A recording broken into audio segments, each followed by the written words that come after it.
Figure, originated $1 billion in HELOCs just in October?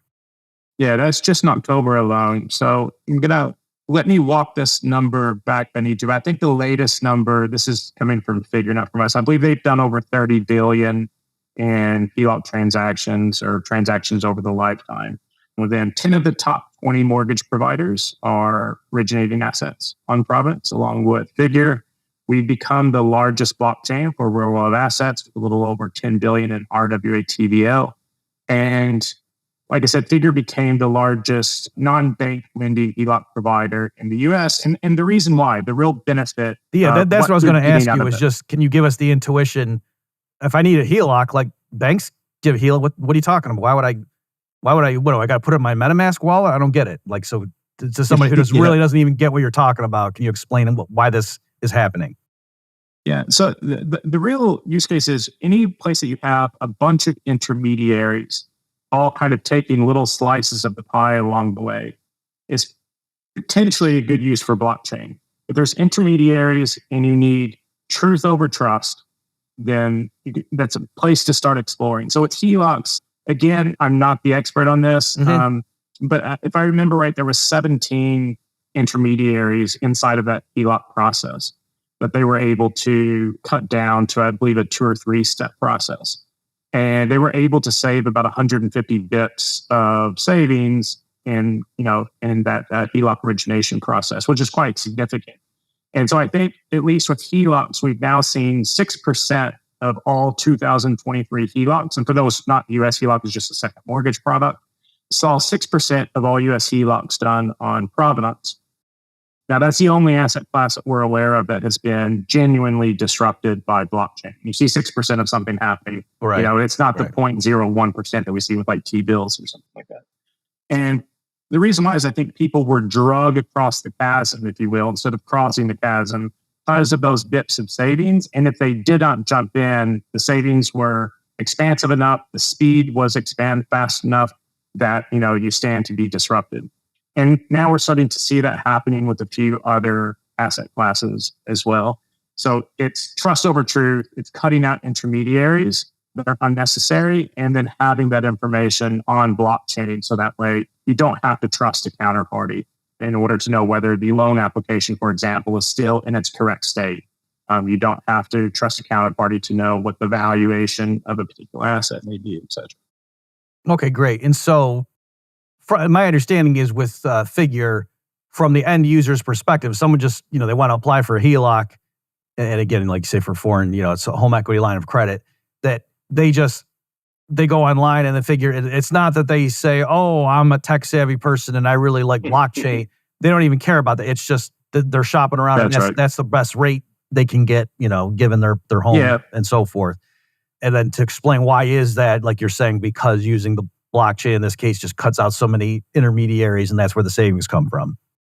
That's exactly right. You have people getting HELOCs today. You have grandmas and, Gen Zs alike getting their HELOCs on Figure without knowing that they're touching blockchain. And I think that's what most of the products, the user experience for most products have to become in order for blockchain to progress into this next phase of evolution is you shouldn't know that you're using blockchain. Nobody cares if the back-end system of their bank is using AWS or Google Drive or Google Cloud, Microsoft Azure, So right. You shouldn't have to care as an individual which blockchain your product is touching.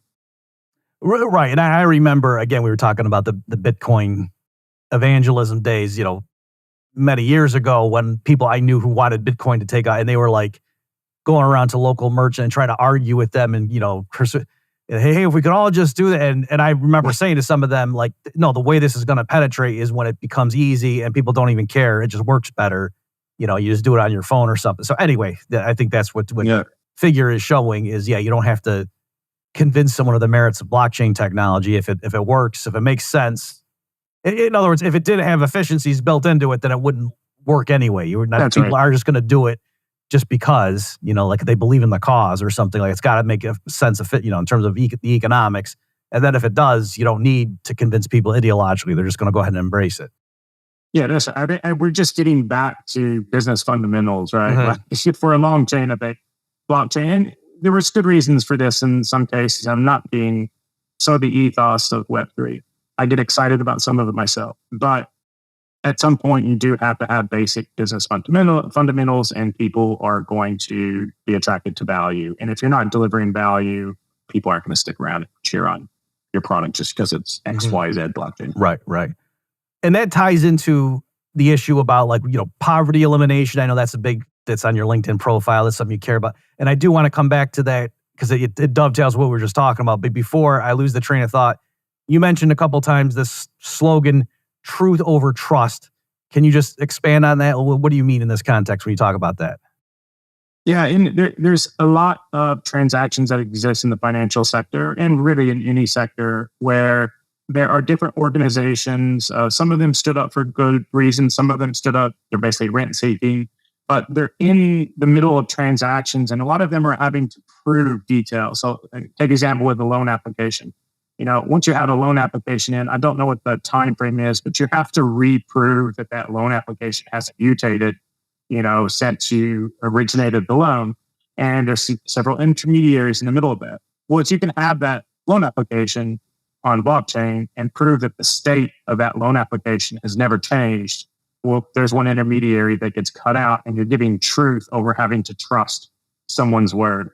And so any place where you are having to trust a third party, that could be a place where you put the magnifying glass and your business hat on, decide whether or not this is something that can be cut out with just peer-to-peer trust mechanism, where you can trust that the data or the transaction hasn't mutated over time, versus having to trust a counterparty in order to get to the next step of whatever transaction you're doing. And I think a really hard example of this is JP Morgan did a POC on Provenance called Project Guardian, and they were able to cut out 4,000 steps. This is coming from them, from their report. They were able to cut out 4,000 internal steps. They were rebalancing a fund across multiple chains, and they were able to cut out 4,000 steps. I think that they were able to save about 20% of internal cost. And their estimation was the reduction of those steps and reducing that 20% would create a $400 billion per year market. And that's just, per year. And all of those steps that are getting cut out for the most part, and that 20% savings, it's coming from understanding that you can see truth in something rather than having to trust another counterparty to have done something.